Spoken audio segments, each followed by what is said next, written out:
Hello guys! Hello Pisces! Welcome dito sa aking channel. Kabalaran 888. Welcome Pisces. Alamin natin kung anong messages, vibration, gabay, energy para sa lahat. This is general reading. So, pwede kang makaresonate. Gamitin mo yung intuition guys. And maraming salamat doon sa mga Pisces na patuloy na nanonood dito sa aking channel. Doon sa mga bago kong subscribers, thank you din po sa inyong lahat. Okay, so first two cards tayo is Mystic Healer and Chosen Your Path. Okay, so yung first card dito, bilang isang Pisces, sinasabi na posibleng may healing energy na dumadaloy sa katawan mo.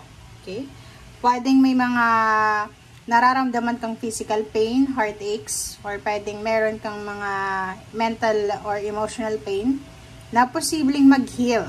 Okay?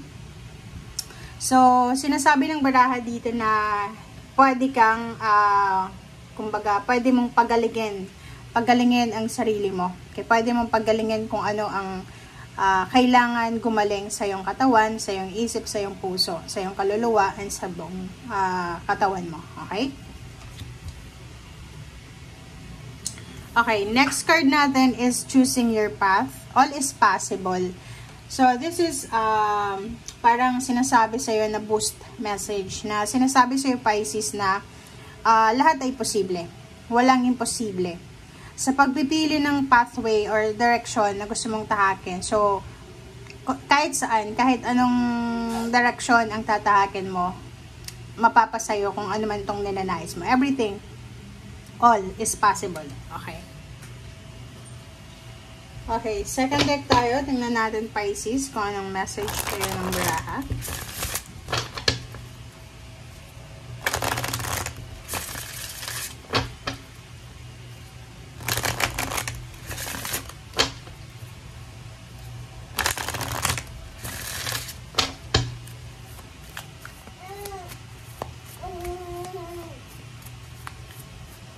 Okay, Pisces, tingnan natin. Ano ba yung second deck message para sa'yo? Is financial constraints. Okay, so financial constraints, sinasabi ng baraha sa'yo dito, Pisces, na mayroon kang mga financial problems na posibleng matapos na siya. Kaya nga, everything or all is possible. Sa kung ano man na pathway, ano man tong gusto mong mangyari sa buhay mo, financial, sinasabi na magkakaroon na ito ng stability and balance. Number 13 is 4. It's a solution. Parang sinasabi na magkakaroon ka ng maraming solusyon, magkakaroon ka ng maraming choices and options para ma-resolve yung mga financial problems or mga financial constraints na pinagdadaanan mo. Okay, thank you. Okay, this is the third deck natin.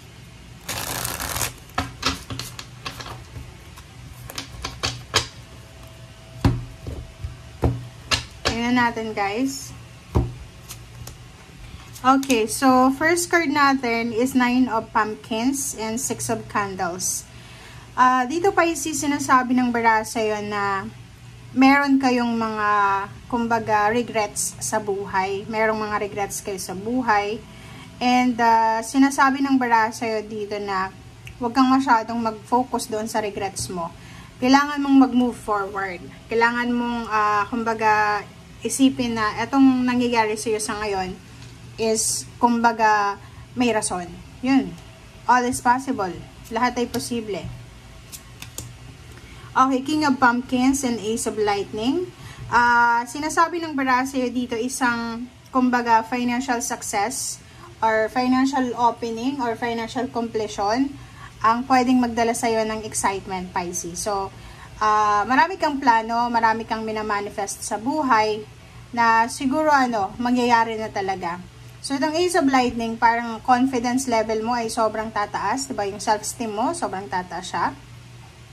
Magiging proud ka sa sarili mo kasi sinasabi ng baraha, marami kang ma-achieve sa buhay.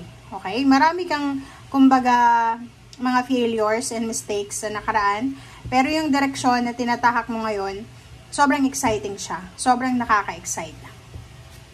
O, diba? So, 4 of Candles, sinasabi ng baraha sa'yo dito na It's all about completion, strategy, stability, and balance. So, nakikita ko sir dito na lahat ng mga, kumbaga, nangyayari sa ngayon, parang inihahandakan yan, Pisces, sa mas stable, mas secured na pamumuhay. So, dito is all about family, family stability, family security. So, ibig sabihin niya, maraming mga pagbabago sa buhay mo, lalo na sa pamilya ang mangyayari. So, i-anticipate mo to kasi maraming pagbabago talaga na magaganap sa'yo with your family. Ayun, Strength card, sinasabi ng bara sa'yo dito na may isang Pisces dyan, or pwedeng marami kayo Pisces na posibleng gagaling kayo sa mga emotional pain, heartaches, may mga betrayal, or pwedeng maraming mga naloko sa inyo sa pera. Pwedeng makarecover kayo, pwedeng yung mga masasakit nyo sa katawan ay posibleng mawala na.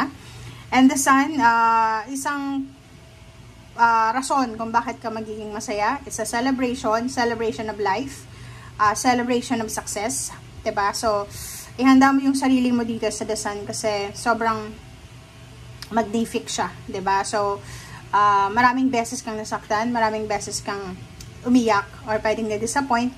But this time, sinasabi ng bara sa'yo na eto na yung tamang direksyon, eto na yung tamang panahon, bibigyan ka ng pagkakataon ng universe na ma-recover lahat ng nawala sa'yo.